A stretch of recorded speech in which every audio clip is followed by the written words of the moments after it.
Muito bom dia para nós aqui que estamos gravando, aos irmãos que nos recebem nesse momento, a nossa pequena exposição, uma boa noite.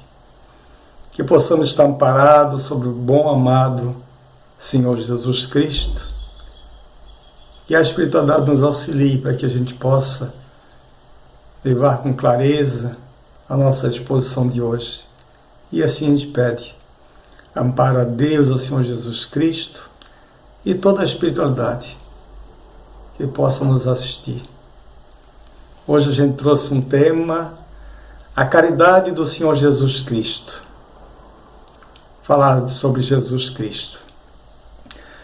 E quando nós buscamos conhecer um pouco mais sobre o Senhor Jesus, através dos seus evangelhos, reconhecemos que tudo o que Ele fez por nós foi por amor e por caridade, pelas nossas necessidades mais urgentes, tanto da época como da atualidade, como hoje. Então nós procuramos buscar qual foi a maior caridade que Jesus fez por nós. A princípio, imaginávamos que foi no momento da cruz, quando muitos soldados ali disputavam as suas vestes através da sorte. Ele levanta seus olhos aos céus e pede ao Pai, a Deus, que nos perdoe, porque não sabíamos o que fazíamos. Talvez entendêssemos que era a maior caridade de Jesus. Mas refletindo melhor, viemos a ver, no nosso entendimento, que uma das maiores caridades de Jesus por nós foi Ele, como um Espírito Celeste que é, sair da sua grandeza, do seu mundo espiritual evoluído, com seu corpo resplandecente, e descer até esse planeta, ainda em início de trabalho, onde a humanidade ainda precisava de muito amparo para dar início à sua evolução, principalmente a evolução espiritual. Então entendemos que a maior caridade de Jesus foi nascer nesse planeta, vestir um corpo grosseiro, humano, um corpo físico como o nosso, que ainda é matéria muito densa, para nos trazer novos conhecimentos, para nos trazer o seu Evangelho, a Boa Nova. Quando muitos percussores já haviam chegado e preparado o caminho, e anunciado também a vinda do Senhor Jesus. Então Ele vem cumprir a promessa de Ele mesmo trazer o seu Evangelho. Ele veio em uma época em que as criaturas eram muito poucas, desenvolvidas, tanto espiritualmente como moralmente. Eram ainda criaturas muito grosseiras que traziam consigo as antigas leis mosaicas. Uma lei feita para aquela época de Moisés, onde o povo ainda era muito mais rude, muito mais ignorante. Precisavam de leis ferrenhas, leis que sempre levavam à frente um não. Não pode, não deve. E precisava ter também um Deus como um Deus que castigava, um Deus que metia medo, porque naquela época era necessário. Uma das primeiras leis, dente por dente e olho por olho, dava o direito de uma pessoa da família poder ir quando alguém matava uma pessoa daquela família, ele podia tirar apenas uma vida da outra família. Era o início de uma lei, ainda muito rude, mas o início de uma lei. E quanto ao Deus que mete medo, o Deus mau, o Deus que temos que temer, infelizmente, muitos ainda pregam isso hoje, né? Deixando as pessoas mais ignorantes e não conhecendo a grandeza de Deus e do Senhor Jesus Cristo.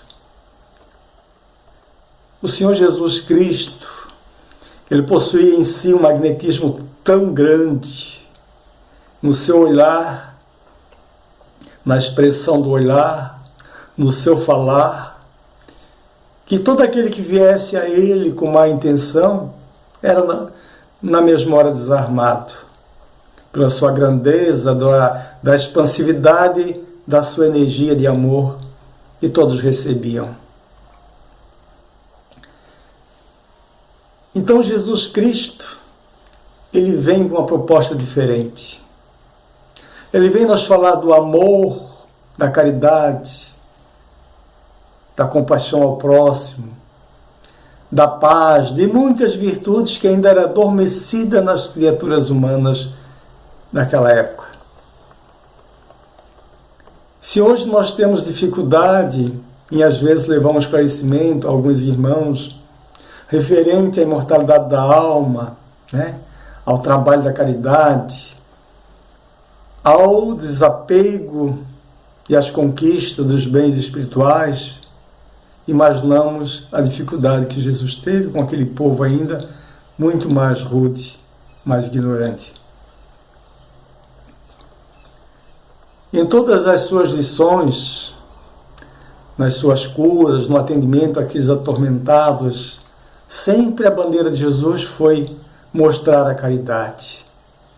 Ele pregava as lições, mas também ele não deixava de praticar, mostrando que é preciso fazer algo ao nosso próximo.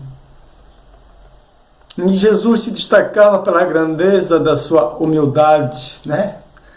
Tanto é que nunca falou que curou alguém, mas ele dizia: vai, a tua fé te curou. Então ele mostrou com essas diretrizes como se pode ser caridoso. Quando ele disse uma frase que talvez se ela fosse colocada realmente em prática, ela transformaria todo esse planeta de dor, em planeta mais feliz.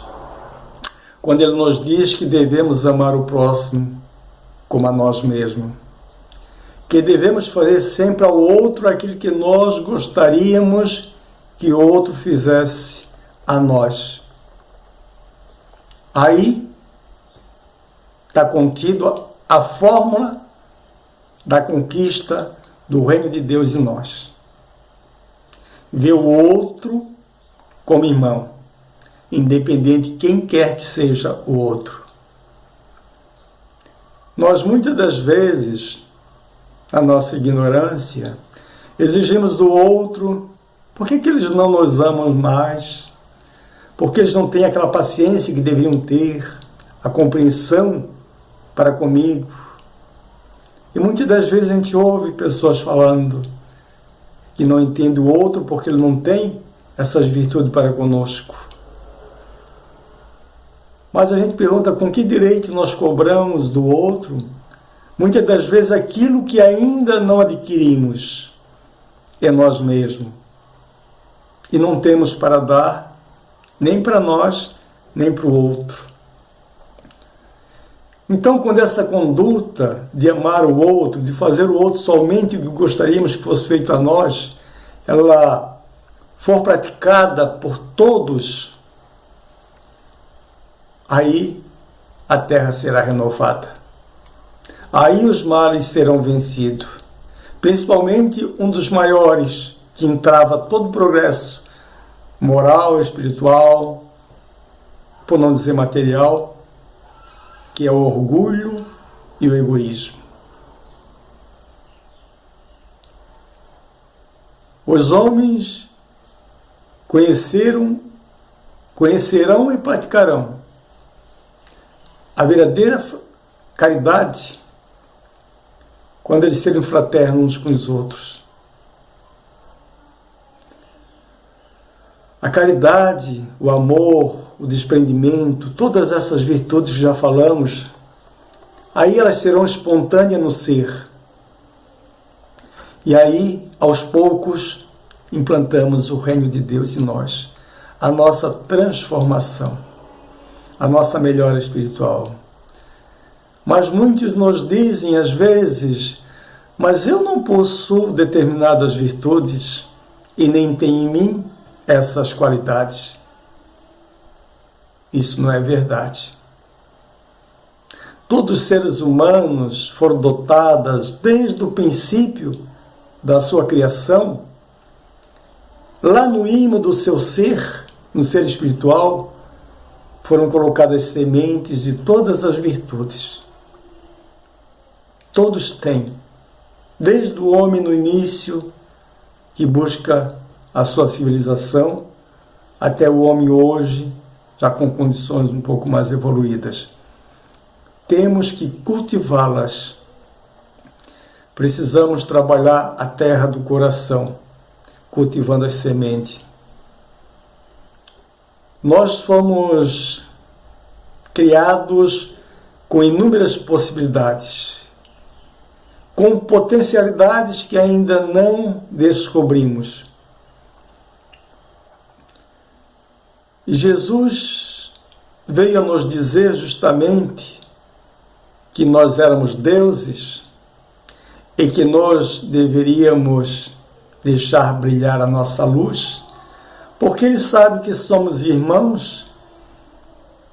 Ele, um irmão, podemos dizer que um irmão mais velho, de maiores encarnações, que já teve uma compreensão de como se deve ser para criar esse reino de Deus em nós. E nós estamos a caminho. Então, em nós existe toda essa condição, todas essas potencialidades. O que temos é que trabalhar em nós. Então, em determinado momento, estando Jesus entre o povo, a meio de seus ensinamentos, falando que o reino de Deus estava preparado desde o início para os escolhidos.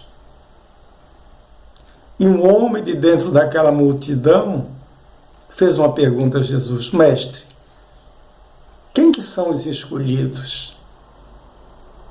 Jesus, na sua grandeza, fez as suas reflexões e, usando sempre os termos mais simples, ele disse: os escolhidos são para aqueles que, quando eu tive fome, me deram de comer. Quando eu estava com sede, me deram de beber. Quando eu estava nu, vieram me cobrir, e quando eu também estava enfermo, vieram me visitar. Então, nesse momento, os apóstolos olham um para os outros e se perguntam: mas, mestre, quando foi que nós tivemos nessa situação de não ter o que comer, o que vestir, doente? E Jesus respondeu: que toda vez que fizeres isso a um dos meus irmãos mais necessitados, é a mim que fazeis. Para nossa reflexão, como é importante a caridade, que nos dá um passaporte para a vida espiritual. Então, na continuidade, estando ali Jesus, junto com todo aquele povo, pregando sobre o reino dos céus, o amor que temos que ter para com o próximo, chegou a ele, à frente, um doutor da lei, e também, para o tentar, fez a determinada pergunta: mas, mestre, o que fazer para entrar no reino dos céus? E o Senhor pode me dizer quem é o meu próximo? Então Jesus, na sua grandeza, ele exemplificou na parábola do bom samaritano, que ele contou àquele povo que um homem que descia de Jerusalém a Jericó caiu na mão de ladrões, e esses o roubaram e o feriram muito, deixando caído naquele caminho. Em seguida passou nesse mesmo caminho um sacerdote, que avistando aquele homem, passou de longe. Logo após também, um levita fez a mesma prática. Avistou o homem e passou direto. Mas um samaritano que ali passava, quando enxergou aquele homem, ele se encheu de compaixão. Cuidou das suas feridas, colocou em sua montaria, levou a hospedagem. E falou que tratassem bem aquele homem, que quando retornasse de sua viagem, pagaria o restante das despesas. Então conhecemos que o sacerdote e o levita, eles eram vistos como homens religiosos, homens cultos, doutores da lei, conhecedores.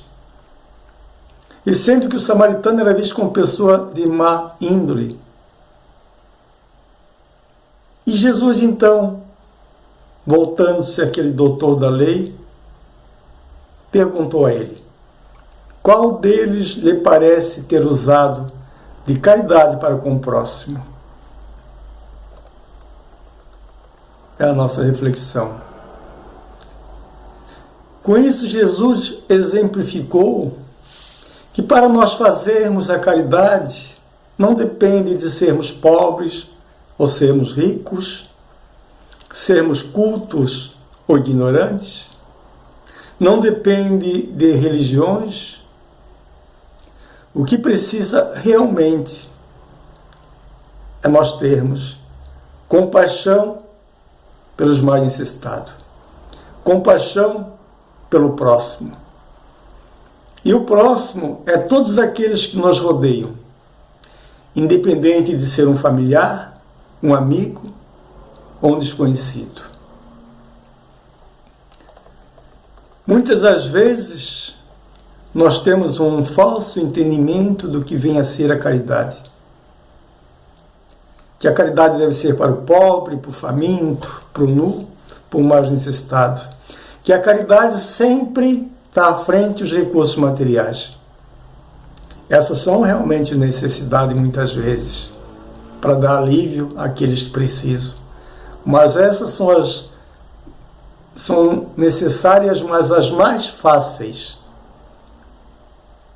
Dar uma cesta básica, dar algum valor em dinheiro e não nos envolver com o coração. Quando nós falamos que a caridade está ao alcance de todo, é porque existe uma caridade muito mais meritória. É quando nós doamos de nós mesmos ao outro. Quando nós doamos o nosso tempo, a nossa compaixão, a palavra que orienta, o acolhimento do necessitado. Enfim, a caridade precisa ter envolvimento com o coração, com o sentimento. E que no momento atual, em que a gente vive na Terra, as necessidades são grandes, independente das classes sociais. Porque no momento, as maiores necessidades, as maiores dores, são as dores da alma. E a gente se pergunta, por que isso? Porque as dores maiores são as dores da alma. Porque no nosso viver houve um grande desequilíbrio. Estamos ainda buscando muito as coisas materiais.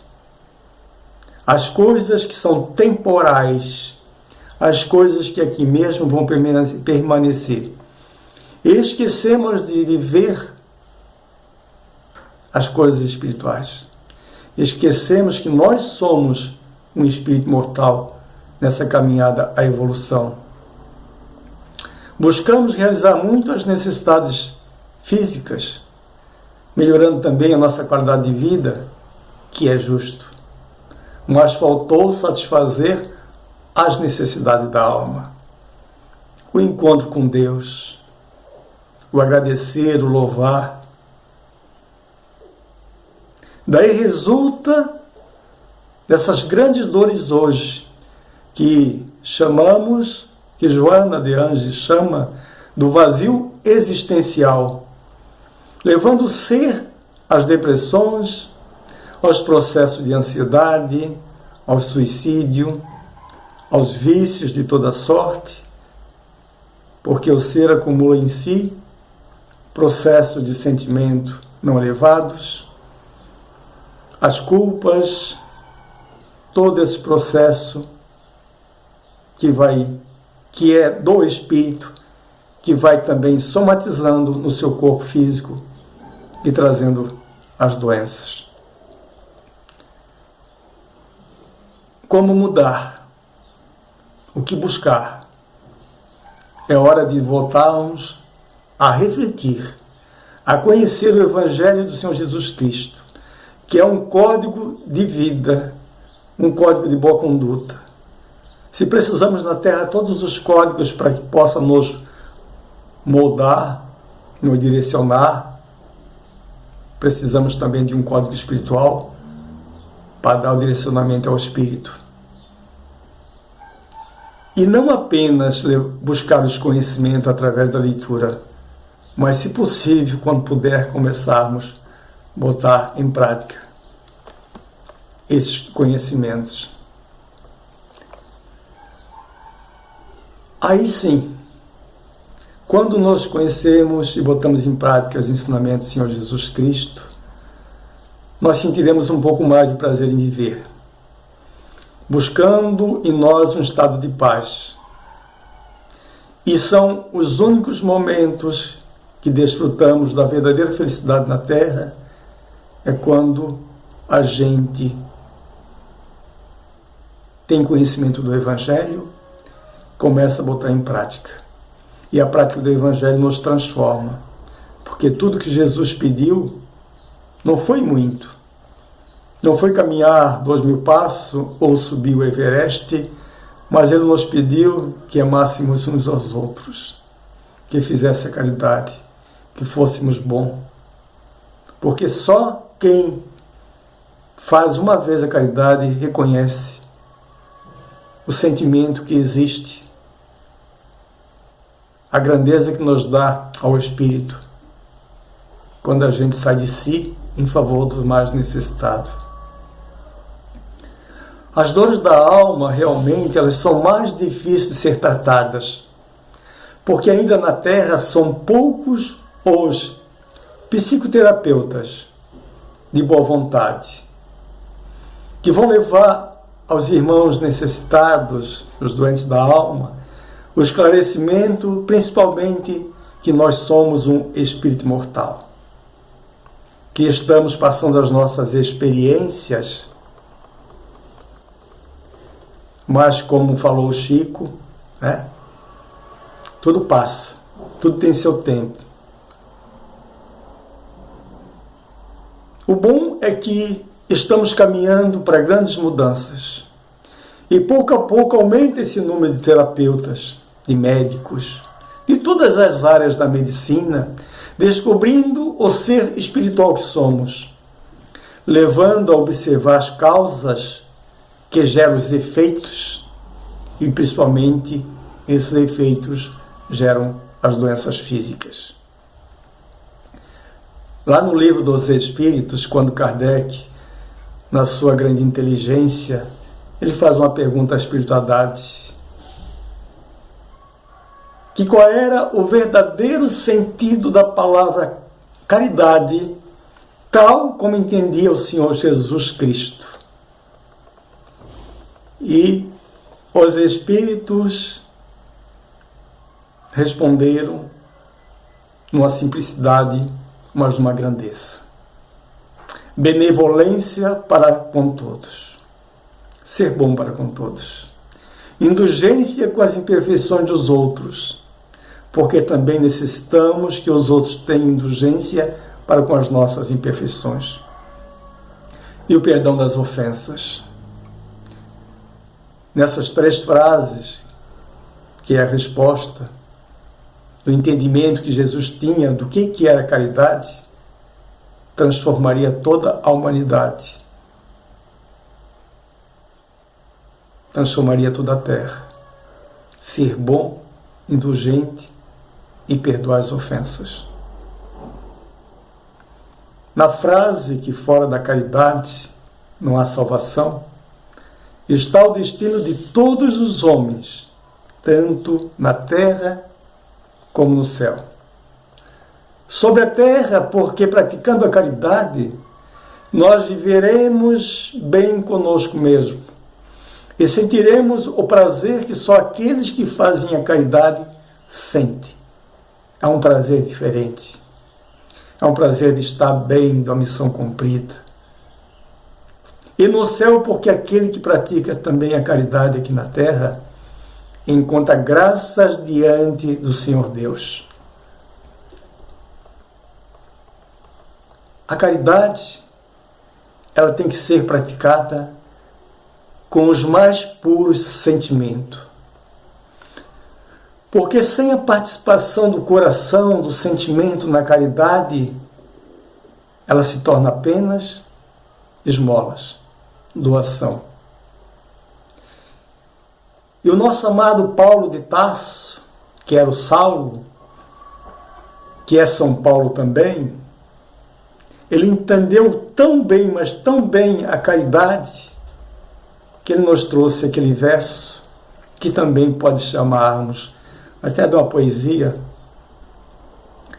Se eu falar a língua dos homens e dos anjos, mas se eu não tiver caridade, eu sou apenas como um metal que soa ou como o sino que tine. E se eu tiver o dom da profecia e conhecer todos os mistérios e tudo quanto aquilo que se possa saber, e se eu também possuir toda a fé ao ponto de transportar montes, mas se eu não tiver caridade, eu nada sou. São Paulo compreendeu tão profundamente a caridade, a palavra caridade, que para ele a caridade é sinônimo de amor. Se eu não tiver amor em tudo isso, nada vale a pena. E se em tudo não tiver amor, como falamos, é apenas um serviço, é apenas uma doação, é apenas uma esmola ou uma obrigação. Mas não é caridade. Porque a caridade está ao alcance de todos. Independe da pessoa ter a condição financeira ou não, de ser um sábio, inteligente ou não, ou se ser um religioso ou um ateu. Então, o amor de Jesus por nós foi tão grande, que ele disse: Pedro, não se preocupe, eu permanecerei com vocês. Então Jesus permanece até hoje conosco. Que ele seria o governador espiritual do planeta Terra, adotaria o planeta Terra, auxiliando e amparando a todos nos 2 planos da vida, no plano físico, enquanto estamos aqui encarnados, e no plano espiritual após passarmos ao mundo espiritual através do processo da morte. Então, essa é a certeza, que nós nunca estamos sozinhos. Que Jesus, com toda a sua legião imensa de espíritos de luz, ampara cada um de nós. Quando estamos no mundo espiritual, após esse fenômeno da morte, Lá a gente busca também os estudos, o preparo, o fortalecimento, o entendimento,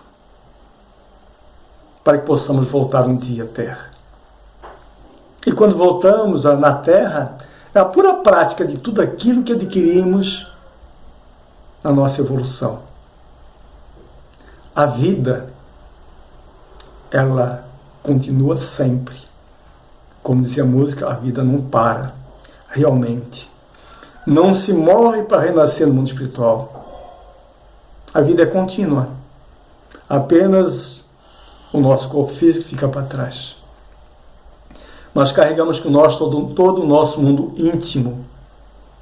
Por isso a necessidade de começar a angariar provisões para a grande viagem. Como nos diz no Evangelho, se vamos viajar para uma cidade e vamos estudar, para onde é que a gente vai. E descobrimos que é uma cidade muito fria, então começamos a botar na nossa bagagem tudo que vai ser de uso naquela cidade, para que não levamos coisas supérfluas.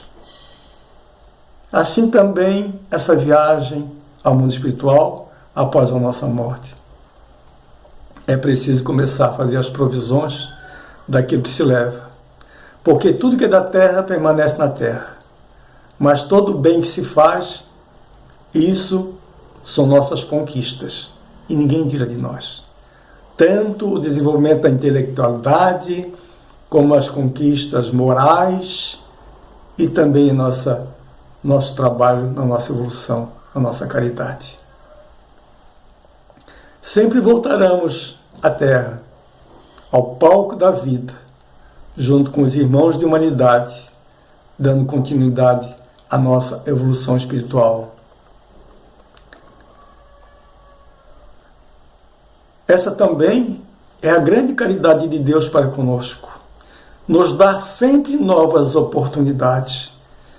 Nos dá a oportunidade de refazer as nossas caminhadas. Porque, por mais que pareça 80 ou 100 anos nessa terra muito longos, ele não nos transforma em seres espirituais melhores. Não nos transforma em anjos ou evoluídos. Até porque a nossa evolução é muito lenta. Um aluno não fica doutor, ainda aprenda uma vez na escola. É preciso que vá muitas e muitas vezes durante muitos anos para evoluir na ciência que busca conhecer e trabalhar.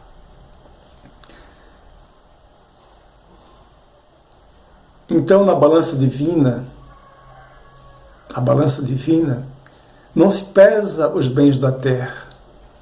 Não será nos perguntado, você era um doutor, tinha muitos bens, foi conhecido na terra pela multidão, pelo seu comando, ou seu nome de família. Não. Nada disso nos pesa na balança divina. O que vai ser perguntado é, meu filho, o que trouxesse de bem? O que trazes na bagagem? E aí, muitas das vezes, aquele pobre que nunca teve nada, mas doou do seu coração, doou até metade do seu pedaço de pão, ele receberá muito mais do que aqueles que pouco fizeram.